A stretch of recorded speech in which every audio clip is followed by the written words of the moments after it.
Sveiki, esu humanitarinių mokslų daktaras Andrius Martinkus. Tęsime mūsų pamąstymus apie kintantį pasaulį ir apie Lietuvos vietą, Lietuvos valstybės, lietuvių tautos vietą šitame greitai kintačiame pasaulyje.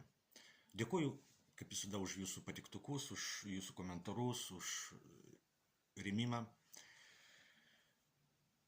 Ir kągi, šiandien bus labai trumpas pasisakymas, nes laikotarpis toks rinkimų, visi ruošiamės, visi skubame. Ir dar kartą, kodėl aš esu su Eduardu Vaitkumi.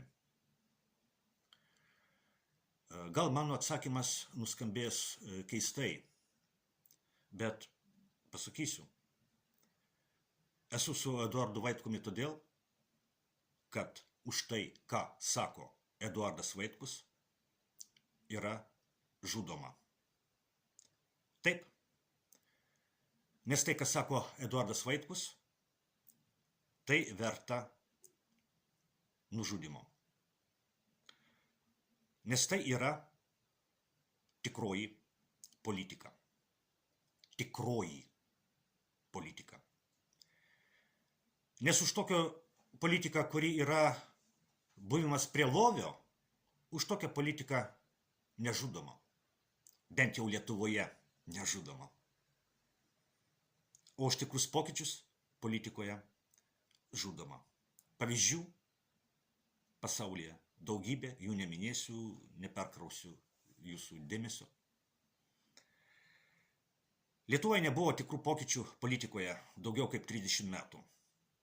Ir nei vienas politikas, kurie ir dabar veržiasi prie lovio, kurie jau daug kartų, daug kadencijų yra Seime, jie nebuvo nužudyti ir net grasinama jiems nebuvo nužudymu. Nes prie lovio visos kiaulės gauna savo ėdalą ir pasidalina. Nes šeimininkas maitina. O Eduardui Vaitkui grasinama. Ir dėl to aš esu su Eduardu Vaitkumi.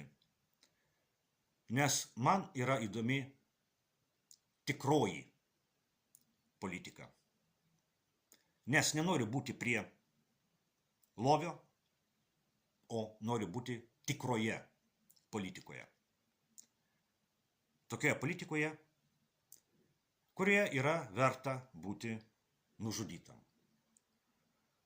Kaip sakoma Kristaus Evangelijoje, kas turi ausis, teklauso.